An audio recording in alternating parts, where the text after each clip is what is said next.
This conference will now be recorded.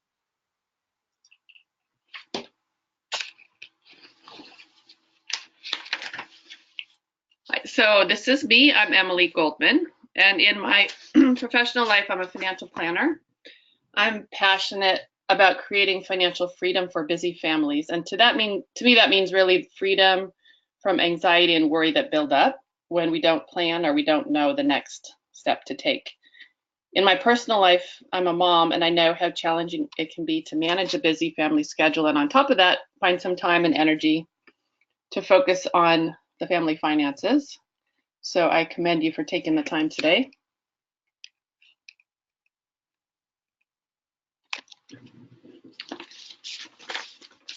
These are my 3 kids and my top 3 reasons for my personal passion for financial freedom for busy families. So let's jump right into the cash flow conversation. We see cash flow as providing a link between life conversations and financial conversations. We believe cash flow conversations can help you focus your financial resources on your most important life priorities, goals, and dreams. And I think that will become more clear as you begin working with First Step. And we'll dig into that in just a minute. So let's start by putting this topic of cash flow into the context of your own life. And this is interactive, so if you were able to print out your wheel of life, pull that out, and if not, pencil and paper is good. You can sketch one out for yourself. And the idea here is to place a dot on each spoke indicating your level of satisfaction in that area of life. So 0 would be at the center of the circle, completely unsatisfied, and 10 would be at the outer rim, completely satisfied in that facet. So you just mark a dot in each area. And I'll give you a minute to do that.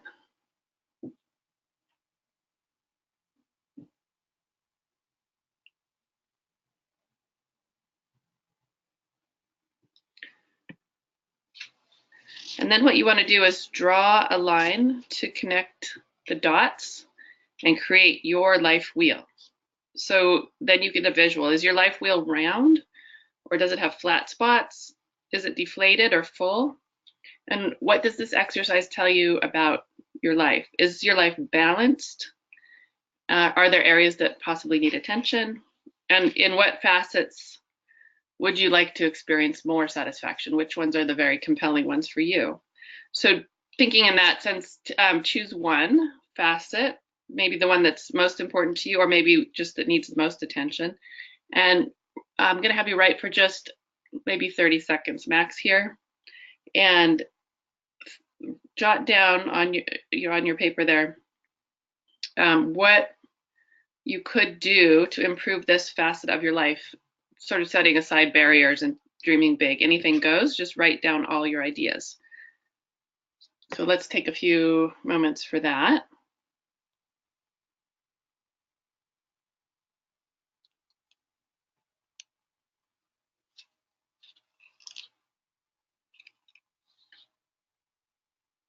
And again, if you have questions, be sure to type them in.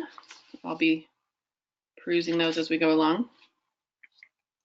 So now you should have some idea of a goal in mind. So keep that goal in mind as we talk now about cash flow and think about how you could improve that area of life with the work that we're going to do today. Okay, so how most households manage money. This is typical of how people have their accounts set up and how they manage their household income. One big bucket, and all the income drops into that bucket, and all expenses get paid from there. These expenses can range from fixed expenses like mortgage payments, utility bills, to expenses that vary, such as groceries, gas, and dining out. Having all these transactions going on at once makes it really difficult, if not impossible, to really know when and where the money is coming and going. In addition, all the different ways of completing the transactions, such as credit cards, checks, automatic deposit and withdrawal, may increase convenience, but also complexity in understanding how money is flowing in and out of our lives. I know this is a constant issue that comes up with clients that I work with. We, especially in the Bay Area, often have high income, and it just seems like it's gone at the end of the month. Where did it go? And it's very difficult, even if you use something like Quicken or Mint to sort of track back and figure out, did we do what we planned? Did our money go where we wanted? It's very difficult to evaluate.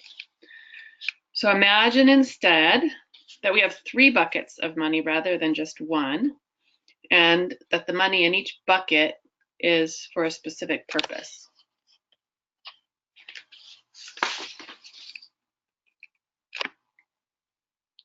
Our blue bucket, the static bucket, will hold money that will pay for things that we have purchased in the past or agreed to pay for in the past. So this could range from mortgage payments to cell phone bills.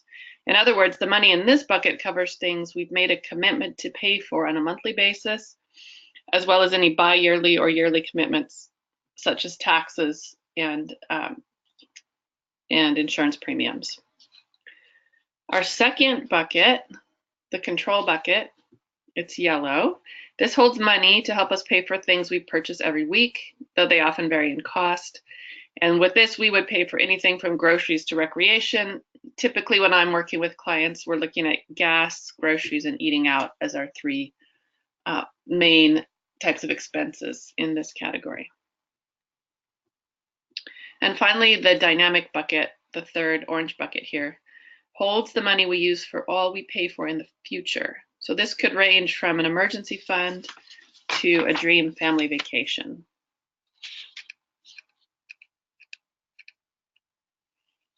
In short, is for past commitments. Our control bucket is for present day choices, and the dynamic bucket is for future needs and wants.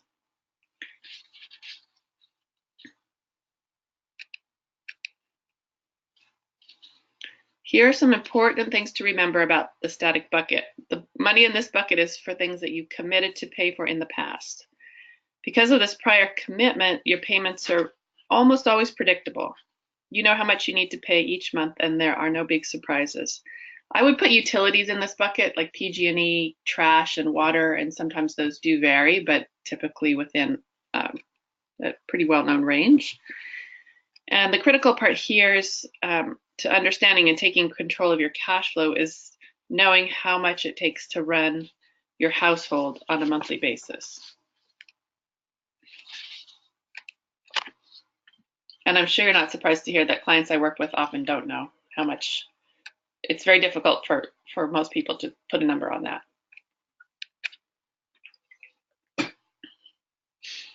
So looking more specifically at what sorts of things we would pay for with the money in this static bucket, it's basically all monthly commitments. And one of these items would be purchases you decided to make in the past with debt, so such as mortgage and car payments, as well as any accrued credit card debt, so balances that you're trying to pay off. Not credit card balances in the sense that you pay them off every month, but if you actually have built up balances and need to start paying those down. Money from this bucket also pays for ongoing services or membership fees like cell phone bills, health club dues, and then as well less frequent payments such as insurance premiums and taxes. And also what might go in this bucket, if you decide to donate money on a monthly basis to your favorite charity, you can add this to your static bucket as well.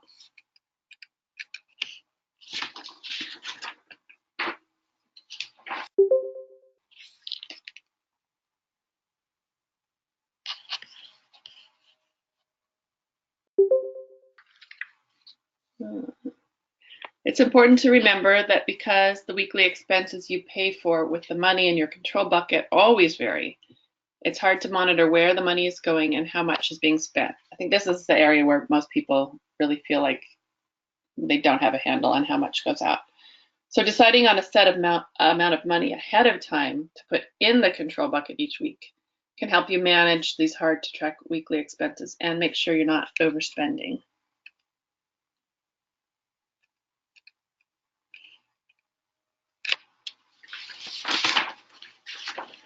Money from the control bucket pays for all the things we regularly spend money on every week, but typically vary in cost, including groceries, gas, dining out, and recreation, as well as things like happy hours, parking, lattes, public transport, Uber. The list goes on. But again, things you do regularly. So the total amount you pay for each item can vary from week to week. But again, we're just going to come up with a fixed amount that we give ourselves on a weekly basis. Okay, and before I go on to the final dynamic bucket, I just want to remind you we'll have a special offer I'll have a special offer at the end for everyone on the call. So stay through to the end to hear that.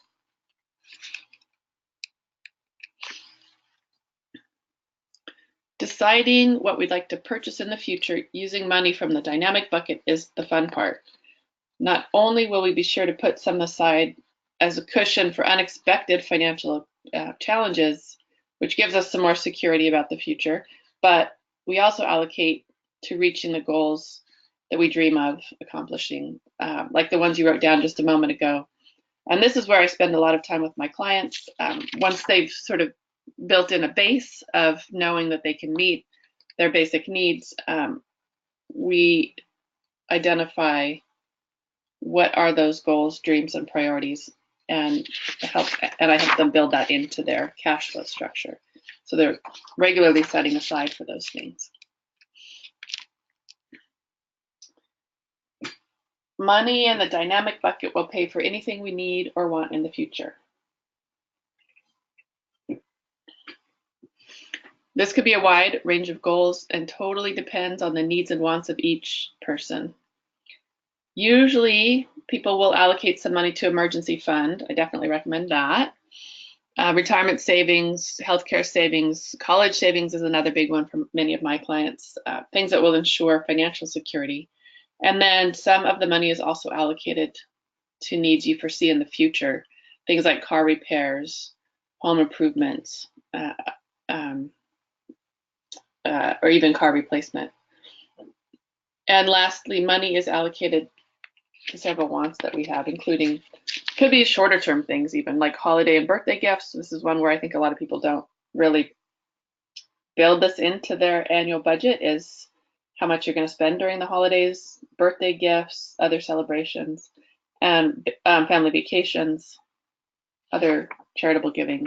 Obviously, all these things would fall in here, but going through this process really forces you to think about what those numbers are, or target some number that you would like to spend consciously and not just in a reactionary mode.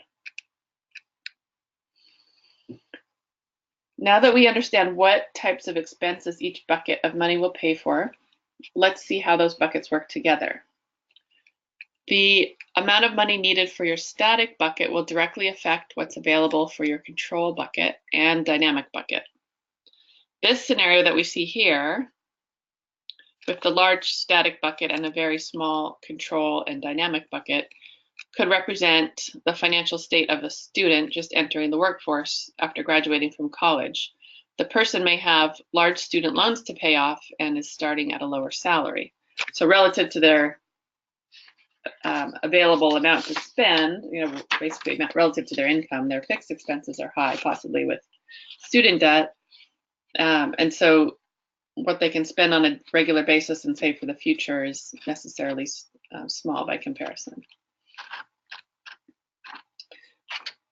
How much money you spend weekly, which is the money from your control bucket, the yellow bucket, also affects how much is left over for your dynamic expenses, so the orange bucket. This scenario here could represent someone who lives a lifestyle that's outside of their means, with high monthly bills, and then they also spend a large amount of money during the week on possibly on things like dining out and entertainment and personal care. Because it's outside their means, there's little or none left over for future needs and wants.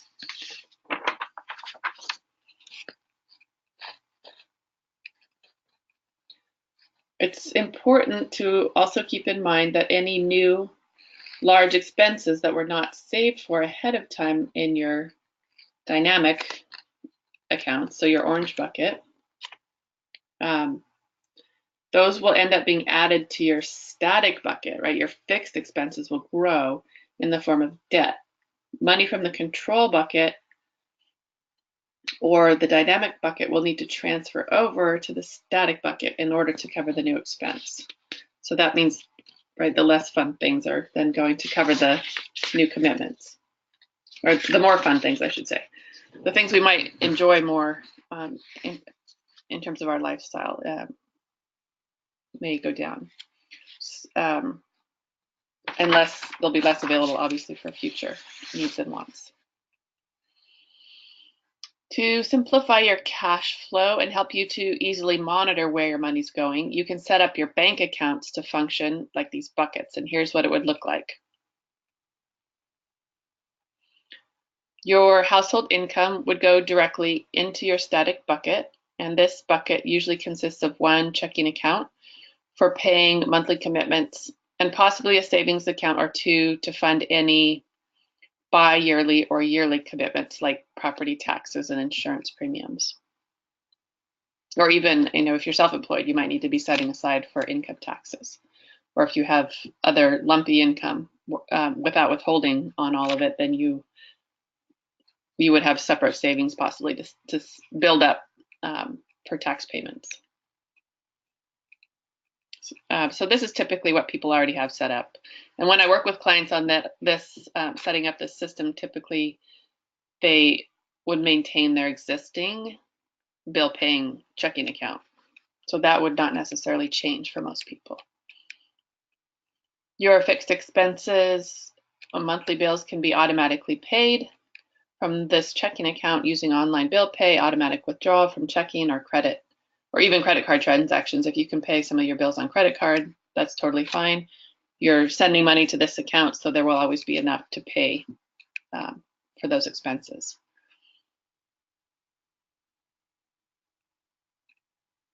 And again, this is something most people already have set up, so this part probably not new for most folks.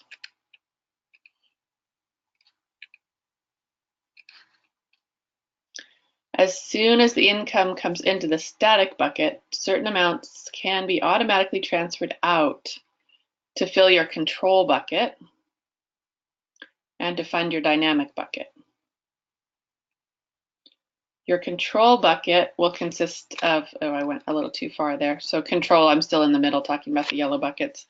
Your control bucket will consist of a debit account for each family member that you want to include in the system. So this could include kids, right, with their weekly allowance, or even like my daughter's in college now, so she gets, money. We're helping her with some living expenses, so she has also an account that I would call my control bucket, part of my control bucket, which gets funded once a week, just like mine does. So for each family member you want to include, you can fund this once a week. And again, you do it automatically, so you're not rethinking this every week. And I help my clients come up with an amount that seems about right. Looking at specific line items, again, like the groceries, gas, eating out, that's kind of the core for most folks. Once we come up with a number, we plug that into the system. In other words, we make that the automatic weekly transfer and live with it for a few weeks and plan to review and revise, because as you live it, you realize this is not enough, or I'm having money left over every week. I don't need this much. So really the way we figure out this number here for the weekly lifestyle personal expenses in our control bucket is estimate and then use it and see how we're doing. And then finally, the orange bucket is the dynamic bucket. So that will consist of several savings accounts, some of which most people already have set up, like a 401k or some kind of retirement plan that they're contributing to. You might already have a college savings account that you're automatically contributing to, or maybe you want to start that. So those would be part of this orange bucket, but then you would also have individual savings accounts, so multiple savings accounts. For big ones for a lot of folks, holidays and gifts. Another one is, of course, vacations. Other things we talked about, like home maintenance, car maintenance. Depending on what your specific goals are, you would have a separate savings account for each one of those, and you would name each savings account for your goal. And what we know from psychological research is that the more automated and visible you can make your progress to your goals, the more likely that you will achieve them. So we're also accomplishing that by separating out these funds and making it very visible. As you look on your banking app, you can really see, oh, I'm building up towards my vacation. You know, my home maintenance fund is growing. I'm really looking forward to starting to plan my kitchen remodel. All of those sort of thought processes help us to stay on track with our goals. Again, any questions, plug in here, because usually people have questions on this, like, how would I actually do this? How would I set up so many accounts? So if these are questions that you have, do go ahead and type them in the chat window. I'm happy to answer those. And maybe I'll just answer one because I know often people are thinking this is, it seems complicated. And I would just say you want to use a bank that makes this easy on you. And what I've seen work really well is the online banks like Capital One and Ally Bank are two that I've seen work well, where you can have unlimited accounts, no minimum balances, no fees. You can even have, in some cases, a small line of credit attached maybe to your control bucket, your yellow bucket here, so that in the case that you accidentally overspend, especially when you're getting started on this, you have a backup. So your banking system basically is what makes this really work. So you want to pick a good institution. And another question that people often have, which I'll just jump in and answer also, is about credit cards. And you'll see here that this says for our control bucket, we're using debit or cash only. And this is very different from what most people do. I know before I started using this program, I never used my debit card and I never carried cash, which I still don't carry cash, but now I'm much more friendly with my debit card. And the reason for this is because you're filling up this account once a week. You want to have real-time data. So you're filling it up and you're drawing it down. And the idea is you will spend it all every week. You might have a little bit left over, or maybe you dip in a little bit, but the idea is to come up with a number that really works and you're monitoring it and you're not going over, right? You're not going into a line of credit. You're just spending what you have available, and using debit or cash is the way to maintain that real-time knowledge.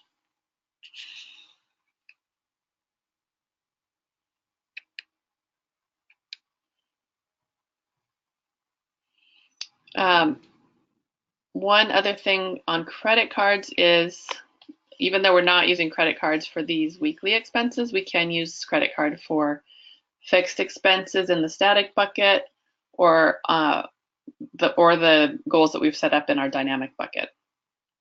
And then what happens is you get the credit card bill and you transfer money from your dynamic savings accounts over to your checking when you pay your credit card bill. So this month I spent $500 on back to school clothes, and I put it in my checking, for example, when I got my credit card bill. Or I went on vacation, or I'm planning a vacation, I have money in my travel account, I moved money over because I paid for airline tickets, and that's on my credit card this month. So there's no sort of tracking of expenses, but there is sort of a review of your credit card statement and just thinking about which goal buckets those funds are coming out of, if it's not clearly out of your fixed expenses. All right, so maybe going into overload on that, but sort of taking a step back again and thinking about why we would even want to do this. This system will help you simplify your cash flow, makes everything automatic. So once you do set up these additional accounts and your automatic transfers, there's really not anything to do except the occasional monitoring and thinking about withdrawing your weekly amount and spending that how you like. But you need to obviously keep track so you don't overspend it. And then it will also be fun and exciting to sit back and watch each of your dynamic accounts grow. And because you've named them for your goals, very motivating. The other benefits you can expect from the first step system are an understanding of where your financial resources are allocated at all times and in real time, which, even if you're the most awesome Quicken user, or you keep your Mint totally up to date, you will not know this real time. This is the problem with looking back kind of systems is you don't have that real time data, so it's difficult to make choices in the moment.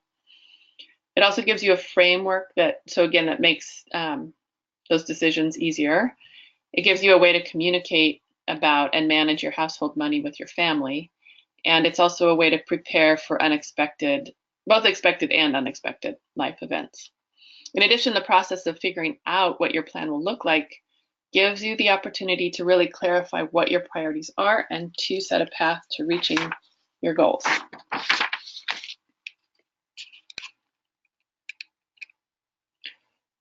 Let's start by looking at the differences between our traditional budgeting. So I started to mention that with Quicken and Mint, for example. So the difference between those and First Step, which is a cash flow management system, not a bookkeeping system. So besides being a system that fits more personality types, there are other benefits that emerge from the differences. In a budgeting system, we look at transactions that we previously made and compare them to our pre-planned budget. Whereas in First Step, we look forward and we create a spending plan to follow each week and each month. When we compare past transactions to our pre-planned budget, we focused on what went wrong. In contrast with First Step, creating a spending plan to follow allows you to choose what you want now, what your priorities are ahead of time, making it easier to resist impulse buys and overspending. In traditional budgeting systems, the main focus becomes correcting mistakes versus the main focus in First Step being following the path you have created to reach your goals. So you have set your intentions and you are intentionally making the right choices to get there.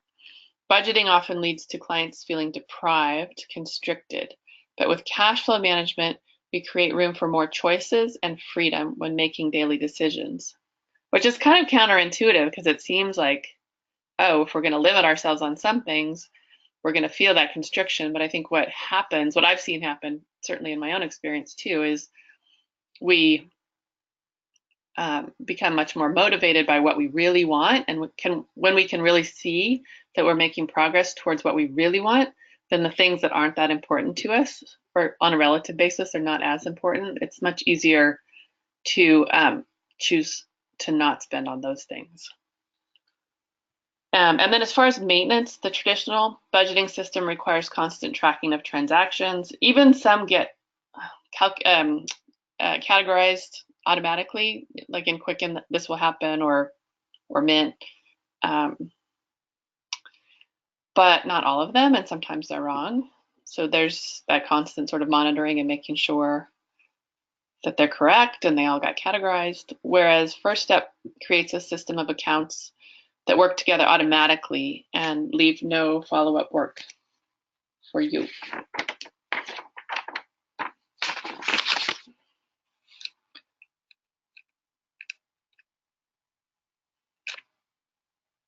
So we covered a lot of ground today, and I wanted to offer here at the end, I have reserved several spots on my schedule for these for complimentary consultations, and so these will be a one-to-one discovery process with me, looking at where you are now, looking at a detail of your priority life goals, and then looking at where are the gaps and how can I support you in closing those gaps. And certainly, if you have more questions on First Step, happy to answer those during those sessions, and really give you some ideas on how to launch the system and use it for yourself. And so, sort of, even within a broader context, again, just thinking about what are the ways in which I could support you, identifying the goals, creating the financial systems to achieve those goals. So hoping people can respond by Friday, which is tomorrow, end of day on this. I have on this, you can see my link here, tamarindfinancial.com/get started. You can schedule online, although I'm booking out about a month, and I have reserved some sessions sooner than that. So if you want to get started sooner, shoot me an email. And you see my email here too, Emily with an IE at tamarindfinancial.com. This is all on my website also. And I'm happy to answer any questions. Don't see anybody typing.